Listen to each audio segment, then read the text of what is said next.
स्वर सुधा मंच पर प्रस्तुत है मालती जोशी की कहानी बाबुल का घर। खाना खाकर थोड़ा लेटने का मन बना रही थी कि तीनों पास आकर बैठ गई।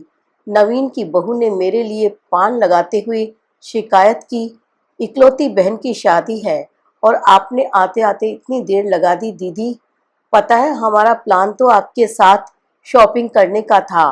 आपकी चॉइस से सामान खरीदते तो थोड़ा मजा भी आता। अब तो जैसा भी समझ में आया हम ले आए हैं, आप कुछ कहिएगा नहीं। आपके भाई तो कार्ड ही छपवाने के लिए राजी नहीं थे। विपिन की बहू ने सुर में सुर मिलाया, बोले कि दीदी डिजाइन तय करेंगी तभी छपेंगे। वे तो इन लोगों ने जिद की तो छप भी गए। अच्छा ही हुआ न, सचिन की बहू बोली, अब कब छपते और कब बंटते। एक तो आप इतनी देर से आई हैं और सो भी अकेले। हमने तो सोचा था कि खास खास घरों में आपको और जीजा जी को भेजेंगे। अम्मा बगल ही में लेटी हुई थी। छोटी की बात सुनी तो एकदम डपट दिया, निमंत्रण बांटने के लिए अब घर के दामाद ही रह गए हैं क्या? दामाद हुए तो क्या हुआ, घर के बड़े भी तो हैं। छोटी ने मस्का लगाया पर अम्मा जरा भी न पिघली। उसी तरह डपटते हुए बोली, रात भर का सफर करके आई है लड़की, जरा कमर तो सीधी कर लेने दी होती। आते ही सबकी सब अपनी अपनी रामायण लेकर बैठ गई। तीनों चुपचाप उठकर वहां से खिसक ली। मैंने मन ही मन अम्मा को धन्यवाद दिया। सचमुच मुझे नींद आ रही थी। रिजर्वेशन के बावजूद मुझे सफर में कभी नींद नहीं आती। हर स्टेशन पर लोगों का चढ़ना उतरना लगा रहता है। इस बार तो रात आंखों में ही कटी थी। अटैची में 10,000 रुपए थे जो मुझे सोने नहीं दे रहे थे। एक तो जोखिम भी था, दूसरे इन्हीं रुपयों को लेकर चलते समय इनसे झड़प हो गई थी। मैं अटैची बंद ही कर रही थी कि इन्होंने नोटों की गड्डी मुझे थमा दी थी। ये क्या है? रुपए हैं। शादी में क्या खाली हाथ जाओगी? खाली हाथ कौन जा रहा है, भूल गए हैं क्या? अभी उसी दिन तो सर्राफ से अमेरिकन डायमंड का सेट लेकर आए हैं। 2 साड़ियां भी दे रही हूँ, एक बनारसी एक चंदेरी। वह तो सुम्मी के लिए है, यह तो मैं विपिन के लिए दे रहा हूँ। छोटी बहन की शादी में तुम्हारा भी तो कुछ योगदान होना चाहिए। उनकी बात सुनकर मुझे तो जैसे आग लग गई। गाड़ी छूटने का डर नहीं होता तो पता नहीं कितनी देर तक चकचक होती रहती। गाड़ी चलने के बाद भी मैं कितनी देर तक भुनभुनाती रही। दरअसल मेरा यह गुस्सा उन पर नहीं बल्कि अपने ही घर वालों पर था। जब से शादी हुई है दोनों हाथों से लुटाती ही आ रही हूँ, पर जब से सुम्मी की शादी की बात चली है मन जैसे अंगारों पर लौटता रहता है। भाइयों के पत्रों से शादी की तैयारियों की सूचना मिलती रही है और मेरा मन बरबस 25 साल पीछे लौट जाता है। एक मेरी भी शादी हुई थी, वहीं आंगन में 4 खंबे गाड़कर मंडप बना लिया था। मोहल्ले की एक पुरानी धर्मशाला में बारात टिका दी गई थी। पत्तलों पर सबको खाना खिलाकर विदा कर दिया था। कार्ड्स वार्ड्स का तो चक्कर ही नहीं था, बस सबको कायदे से पीली चिट्ठी भेज दी गई थी। अब तो बड़े खूबसूरत कार्ड्स छपे हैं, अंग्रेजी के अलग हिंदी के अलग। स्थानीय लोग हैं फिर भी उनके लिए होटल में कमरे बुक किए गए हैं। शादी के लिए हॉल किराए पर लिया गया है। बाकायदा रिसेप्शन के कार्ड्स अलग से लगाए गए हैं। उन लोगों की कोई मांग नहीं है, बस चाहते हैं कि शादी ठीक से हो। सुम्मी ने अपनी भाभी ससुराल की पैरवी करते हुए लिखा था। पत्र पढ़कर मुझे बहुत ताव आया था। अच्छी शादी का भी कोई तयशुदा पैमाना होता है क्या? हम अपनी जान भी निकाल कर रख दें और आपको पसंद ही ना आए तो? यहाँ आकर देखा सचमुच सबने मिलकर जमकर तैयारी की है। बड़े शौक से मुझे आते ही सारा सामान दिखाया गया। सोचा होगा कि दीदी पीठ थपथपाएगी, शाबाशी देगी, पर दीदी को होश ही कहाँ था। उसकी नजरों में तो वह फटीचर दहेज घूम रहा था जो उसके साथ गया था। उसे लेकर कितनी बार कितनी बातें सुननी पड़ी हैं, इसका कोई हिसाब नहीं है। आंख बस लगने वाली ही थी कि अम्मा फुसफुसाई, पम्मी बहुत ज्यादा थकी न हो तो चल तैयार हो जा, ये देवियां सो रही हैं तब तक चुपचाप सुनार के यहाँ हो आए। किसी को भनक भी पड़ गई तो एक न एक साथ हो लेगी। मैं तो हैरान रह गई। आरती में 5 पैसे भी चढ़ाने होते हैं तो अम्मा को बेटे बहुओं के आगे हाथ पसारना पड़ता है, और अब सुनार के यहाँ सबसे छुप कर जा रही है। कुछ बेचने जा रही है क्या? पर अब तो बेचने के लिए भी कुछ नहीं बचा है। नाक कान हाथ पैर सब तो खाली हो गए हैं। अम्मा ने सचमुच किसी को भनक नहीं पड़ने दी। दरवाजे से बाहर निकलते हुए बस विपिन के बेटे को जता दिया कि जरा बाजार जा रहे हैं, देर हो सकती है। घर से बाहर निकलते ही मैंने रिक्शा रोक लिया। रिक्शे में चढ़ते हुए अम्मा बोली, इसीलिए तो सब तेरी बाट जोह रही थी। मतलब जानती है न कि दीदी के साथ बाजार जाने से सवारी की सुविधा हो जाती है। मिठ बोली है तो क्या हुआ, तीनों की तीनों बड़ी काइयां हैं। मुझे बड़ा संकोच हो आया। इतना शाह खर्च होना भी अच्छा नहीं है, लोगों की नजरों में आता है। इतनी उतावली में रिक्शा करना ठीक नहीं हुआ।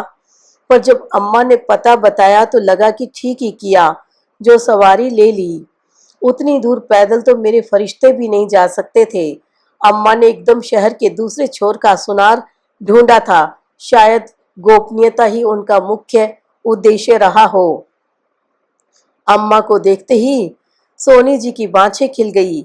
उसने कहा, आइए माता जी, मैं तो सोच रहा था आप ऑर्डर देकर भूल ही गई हैं। अरे नहीं सोनी जी, ऐसा कहीं होता है?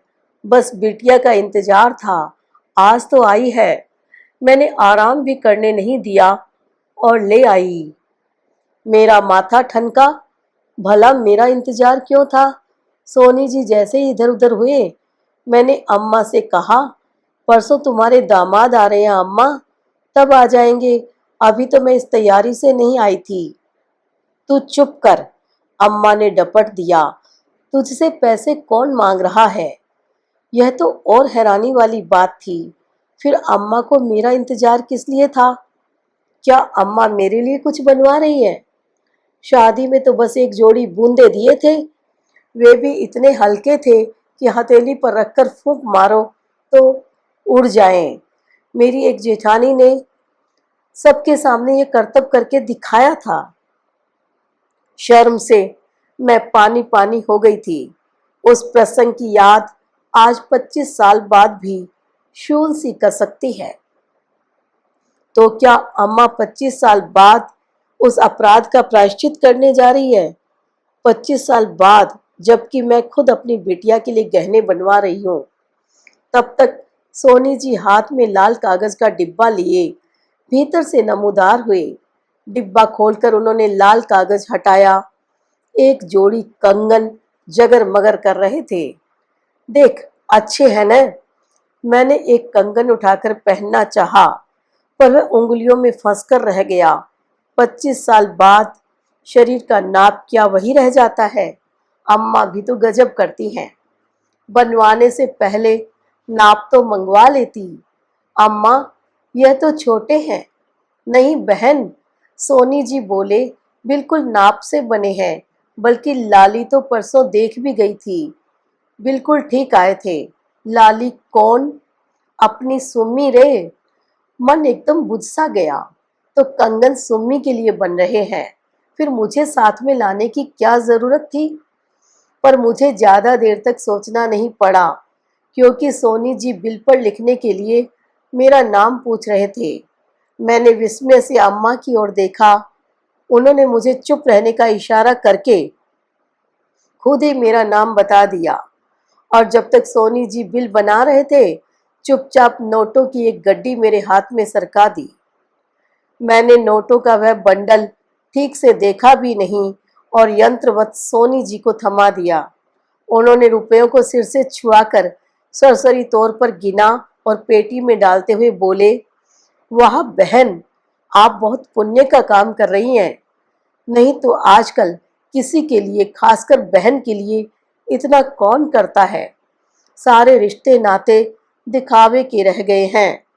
अरे सोनी जी, बहन क्या, आप तो उसे इसकी बेटी समझो। पूरे 18 साल छोटी है इससे। अच्छा, सोनी जी विस्मित थे। अम्मा, चलो अब, और भी सामान लेना है, मैंने बेजारी से कहा और दुकान से बाहर चली आई। मजबूरन अम्मा को उठना ही पड़ा। यह बात सच है कि सुम्मी मुझसे 18 साल छोटी है, पर यह तो कोई गर्व की बात नहीं है कि इस तरह एलानिया कही जाए, बल्कि मुझे बताते हुए शर्म ही आती थी। आज इतने सालों बाद भी वह खीज, वह शर्म ताजा हो आई जो मैंने सुम्मी के जन्म पर अनुभव की थी। पूरे 8 दिन की गैर हाजिरी के बाद जब मैंने कॉलेज में पांव रखा था तो सबने घेर कर इस अनुपस्थिति का कारण जानना चाहा। उन लोगों को शक था कि कहीं मेरी शादी का चक्कर चल रहा होगा। नहीं रे, मैंने खींच कर कहा, मेरी माँ की लड़की हुई है। सब अवाक, मन ही मन हंस भी रही हो तो पता नहीं। तभी किसी ने कहा, यह उल्टी भाषा क्यों बोल रही है, ऐसा कहे न कि मेरी बहन हुई है। बहन क्या, वह तो दुश्मन लग रही थी। वह शर्म, वह परेशानी, वह खर्च, आज भी सब याद आता है तो मैं तिल मिला उठती हूँ। सुमी के होते ही मेरी पढ़ाई ठप हो गई थी, क्योंकि अम्मा की तबीयत खराब चल रही थी। घर में देखने वाला कोई न था। सुम्मी के होते ही मेरी शादी का कार्यक्रम अपने आप 4-5 साल आगे खिसक गया था। सुम्मी के होते ही मेरे दहेज में भी कतर ब्योत शुरू हो गई थी। क्या एक ही पर सब लुटा देंगे? घर में एक और बेटी भी तो है, उसके लिए भी तो कुछ रखना है। सुम्मी के जन्म के बाद 5 साल तक मैं घर में ही बैठी रही, न पढ़ रही थी न नौकरी कर रही थी। बस घर में बैठकर अम्मा के बच्चे पाल रही थी। मेरी सारी हताशा उस पर ही उतरती जो घर भर के लिए खिलौना बनी हुई थी। बाबूजी तो दिन दिन भर उसे गोद में उठाए घूमते। 1-2 बार किसी ने पूछ ही लिया, आपकी नातिन है, तो झेप कर रह गए। लेकिन मेरा तो जैसे खून खोल जाता था।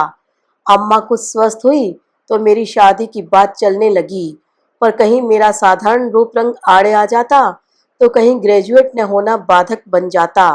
पैसे की तंगी तो खैर थी ही, ईश्वर ने कहीं न कहीं मेरे लिए भी दुल्हा तजवीज कर रखा था, इसलिए 23वां पूरा होते होते मेरी शादी हो गई। घर वर बहुत अच्छा नहीं था, पर इससे अच्छे की हमारी क्षमता भी नहीं थी। पर विधाता ने शायद भूल से ही मेरे भाग्य में ऐश्वर्य लिख रखा था। शादी के 2 साल बाद ही किसी ज्योतिषी ने बताया कि मिट्टी का व्यापार करो, फायदा होगा। पहले तो पार्टनरशिप में ठेकेदारी शुरू की। वो ऐसी चल निकली कि पीडब्ल्यूडी की क्लर्की छोड़कर उसी का दामन थाम लिया। आज लाखों में खेल रहे हैं। इधर बाबूजी एकाएक चल बसे तो अम्मा पर जैसे पहाड़ ही टूट पड़ा। बड़े कसाले में दिन कटे। मैंने हाथ न लगाया होता तो शायद मेरे भाई पढ़ भी न पाते। विपिन ने पॉलिटेक्निक का कोर्स तो मेरे पास रहकर ही किया था। उसकी नौकरी के बाद थोड़ी राहत मिली। फिर एक एक कर सचिन और नवीन भी पढ़ गए, नौकरी से लग गए। विपिन की शादी अम्मा ने बड़ी धूमधाम से की। शेष दोनों अपनी मर्जी से अपनी बहुएं ले आए थे। अम्मा उसमें भी राजी हो गई थी। ज्यादा टीम टाम के लिए पैसा ही नहीं था। सबकी गाड़ी पटरी से लग गई थी, यही गनीमत थी। पर वह नाजो पली जो घर भर की आंखों का तारा थी, उसकी बड़ी दुर्गति हुई। वह तो आकाश से एकदम धरती पर आ गई। कहाँ तो घर भर उसके इशारे पर नाचता था, कहाँ अब वह बेचारी भैया भाभी के हुक्म की गुलाम बन गई थी। उनके बच्चों को संभालते हुए किसी तरह अपनी पढ़ाई कर रही थी। हाई स्कूल के बाद की पढ़ाई तो उसने ट्यूशन पढ़ाकर ही पूरी की। विपिन ने तो एकदम हाथ खींच लिया था। उसकी बहू कहती, हमारे भी तो बच्चे हैं, हमारी भी गृहस्थी है, हम अकेले कहाँ तक करेंगे। दूसरी दोनों कहती, इस घर ने हमें दिया क्या है जो हमसे आशा की जा रही है। बीए के बाद सुम्मी ने जो नौकरी शुरू की वह अब तक जारी है। बीच बीच में परीक्षाएं भी देती रहती है। मैं जब भी जाती अम्मा कहती, पम्मी इसके लिए कोई अच्छा सा लड़का ढूंढ दे, नहीं तो मैं शांति से मर भी नहीं पाऊंगी। पर अच्छे लड़के क्या सड़क पर पड़े मिल जाते हैं, उसके लिए दाम लगाना पड़ता है। पम्मी बेचारी क्या करे, कहाँ तक करे। उसकी अपनी लड़की भी तो सयानी हो रही थी। मैं सोच रही थी लेकिन विधाता सबका ध्यान रखते हैं। जैसे मेरे लिए उन्होंने दूल्हा तजवीज़ कर रखा था, सुम्मी के लिए भी वर तय कर लिया था। पिछले वर्ष ही सुम्मी की यहाँ नई नियुक्ति हुई। मिसेज गोकुल दास सुम्मी पर ऐसी लट्टू हुई कि अपने भाई के लिए उसका रिश्ता मांग लिया। अब तो पूरा परिवार उस पर जान छिड़कता है। सुम्मी सचमुच भाग्यवान है। पम्मी, तू क्या सोचने लग गई? सोच रही थी तुम्हें एकाएक यह लॉटरी कैसे लग गई? लॉटरी लगती तो तुम्हें पता नहीं चलता। फिर ये इतने सारे रुपए कहाँ से पा गई तुम? मैं कहाँ से पाऊंगी? सुम्मी की हैं, उसी ने जोड़े थे तो उसी के नाम से खरीदती न। मेरा नाम बीच में घसीटने की क्या जरूरत थी? अरे, चोरी से जोड़े हैं। तनख्वाह तो पूरी बड़की झपट लेती थी। 5 पैसे की बढ़ोतरी भी होती तो उसे पहले खबर लग जाती। फिर ये रकम बड़े गोरख धंधे करके जोड़ी है। रात रात भर जागकर कुंजियां लिखी थी, दूसरों की नोटबुकें टाइप करी थी, खाली घंटों में ट्यूशनें पढ़ाई थी। कहती, अम्मा, ये सब मैं तुम्हारे लिए कर रही हूँ। किसी दिन मेरी शादी हो जाएगी तो तुम पाई पाई को तरस जाओगी। ठीक ही कह रही थी। और तुमने उसकी गाढ़ी कमाई एक ही दिन में खर्च कर दी। किसी तीसरे के लिए तो नहीं की। उसका पैसा उसी के लिए लगा रही हूँ। पर तुम तो कंगाल हो गई ना। मैं तो हमेशा से कंगाल थी रे। अब बुढ़ापे में अमीरी का स्वांग कहाँ से पालूंगी? 3 बेटे हैं, 12 महीने न रख पाए तो 4-4 महीने सबके पास रह लूंगी। रही सही कट ही जाएगी। बुढ़ापे में बेटे की कमाई का बोझ क्यों लूं? फिर भी अम्मा, पैसों में बड़ी ताकत होती है। जानती हूँ रे। अगर इन लोगों ने उसके लिए सोने का एक छल्ला भी बनवाया होता तो मैं सब्र कर लेती, पर तीनों के तीनों मुकर गए। शादी का खर्च कौन कर रहा है? बड़ी देर से मन में यह प्रश्न उठ रहा था, सो पूछ ही लिया। यही तीनों कर रहे हैं। मैंने कहा था कि बहन तीनों की है, खर्च आपस में बांट लो। तो दोनों छोटे बोले कि सुम्मी की सारी तनख्वाह तो बड़े भैया लेते रहे हैं, शादी का खर्च भी उन्हीं को करना चाहिए। हमसे जो बन पड़ेगा हम करेंगे। सचिन ने कपड़े लत्ते का भार उठाया है, नवीन ने फर्नीचर वगैरह बनवाया है, बाकी सारा विपिन कर रहा है। छोटों की तो बीवियां भी कमाऊ हैं। विपिन बेचारा तो अकेला पड़ जाता है। सुम्मी की शादी के बाद तो और भी अकेला पड़ जाएगा। फिर भी अम्मा, तुम्हें इतनी उठापटक करने की जरूरत नहीं थी। उन लोगों ने तो कह दिया था कि 5 कपड़ों में ही लड़की विदा कर दीजिए। उनके कहने से ही हो जाएगा क्या? ससुराल में नाक तो उसकी नीची होगी, बोल कुबोल तो उसे झेलने होंगे। और कौन सा मैं उस पर एहसान कर रही हूँ? उसकी कमाई उसी पर लुटा रही हूँ बस। पिछले 10-12 साल से कमा कर दे रही है। कभी अपनी पसंद की एक साड़ी भी नहीं खरीदी। सहेली के साथ सिनेमा भी जाती तो भाभी का मुंह कद्दू सा फूल जाता। बस कोल्हू के बैल की तरह खटती रहे और इनका घर भरती रहे। उनका बस चलता तो शादी ही नहीं होने देते। बोलते बोलते अम्मा का गला भर आया। मेरा मन कसैला हो आया। सुम्मी 10-12 साल से कमा कर दे रही है। शायद इसीलिए अम्मा के मन में उसके लिए इतना दर्द है, इतना प्यार है। इसीलिए उसकी शादी में जरा भी कोर कसर उसे स्वीकार नहीं है। अम्मा, मैंने कहा, मुझे तुम लोगों ने 4 साल तक घर में बिठाए रखा। नौकरी करने दी होती तो शायद। अरे, तू भला क्यों नौकरी करती? तू तो भाग्यवान थी। तेरे सिर पर तो बाप का साया था। तुझे भला किस चीज की कमी थी? अब कोई मुझसे पूछे कि किस चीज की कमी नहीं थी, पर अम्मा से यह सब कहना बेकार था। वह कभी नहीं समझेगी। और अब इतने सालों बाद कहने का मतलब भी क्या था? घर में पांव देते ही अम्मा ने मेरी दानवीरता का बखान करते हुए कंगनों का प्रदर्शन कर डाला। मेरी जय जयकार करना ही बाकी रह गया था। इस बहाने शायद वह अपने बेटों के निकम्मेपन पर चोट करना चाहती हो, पर संकोच के मारे मेरा दम घुटने लगा। कपड़े बदलने के बहाने मैं वहां से उठ आई। पीठ फेरते ही सुनाई पड़ा, नंबर 2 की कमाई है, इसीलिए झमाझम बरस रही है। दूसरा स्वर उभरा, नंबर 2 की हो या 3 की, बहनी पर तो बरस रही है। भाई भतीजों को तो कभी चांदी का छल्ला भी नसीब नहीं हुआ। मन हुआ कि पलट कर कह दूं कि भाई लोग आज जो भी हैं किसके दम से हैं, यह उन्हीं से पूछ लेना, पर कुछ कहने सुनने का उत्साह ही जैसे निचुड़ गया था। अम्मा के कमरे में आकर देखा, सुम्मी उदास सी खिड़की के पास बैठी थी। अभी तो कुछ देर पहले वह बाहर बैठी थी, भीतर कब चली आई पता ही न चला। सुम्मी, कंगन देखे? हाँ, अच्छे हैं, थैंक्स। अब ये थैंक्स किस लिए? सुम्मी, कम से कम तुम तो ये नाटक मत करो। संकोच के मारे मेरा वैसे ही दम घुटा जा रहा है। अम्मा ने बैठे बिठाए अच्छी मुसीबत में डाल दिया। सुम्मी कुछ नहीं बोली। और सुनो, तुम्हारे लिए मैं एक अमेरिकन डायमंड का सेट और 2 साड़ियाँ लाई थी। साड़ियाँ तो मैं तुम्हें अभी दे दूंगी, पर सेट रख लूंगी। तुम मेरे यहाँ पहली बार आओगी न, तब दूंगी। अम्मा की वजह से वैसे ही हमारी नंबर 2 की कमाई का खूब गुणगान हो रहा है। डायमंड सेट भी देख लेंगे तो कहने वालों का मुंह और खुल जाएगा।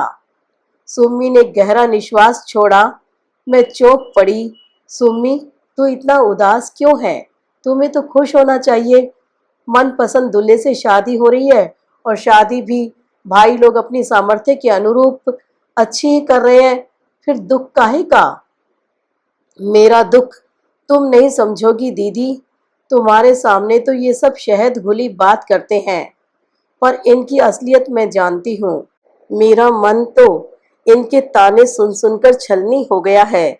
लगता है जैसे मैंने इनके बच्चों के मुंह का कोर छीन लिया है। एहसानों के तले दब गई हूं मैं। इससे अच्छा था कि किसी मंदिर में फेरे पड़ जाते।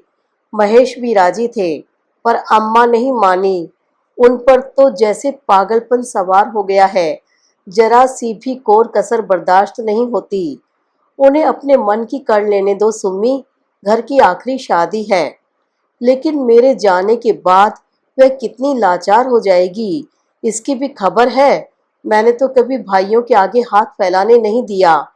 पाई पाई जोड़ रही थी कि बाद में भी उन्हें कोई तकलीफ न हो, पर जिद पर अड़ गई कि मेरे लिए जमा किया है तो मेरी मर्जी से ही खर्च करना पड़ेगा।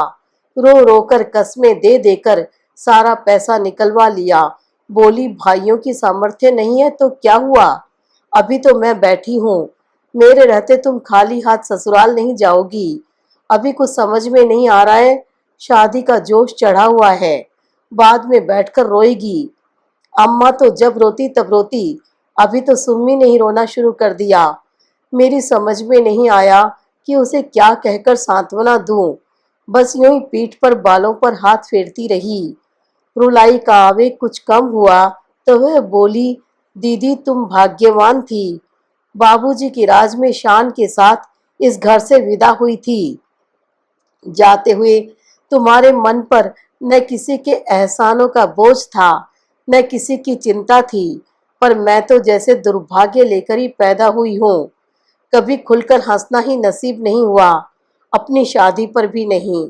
सारी खुशियों को जैसे ग्रहण लग गया है। मैं भाग्यवान हूँ, थोड़ी देर पहले अम्मा ने भी यही कहा था, अब सुमी भी यही कह रही है। क्या होता है भाग्य? क्या होती है भाग्यवान की परिभाषा? मैंने सुम्मी की ओर देखा। अभी अभी रो चुकी उसकी आंखें एकदम सूनी थी। उन आंखों में न लाज के डोरे थे, न सपनों के रंग। शायद कई रातों की जागी हुई थी। आंखों के नीचे स्याह घेरे बन गए थे।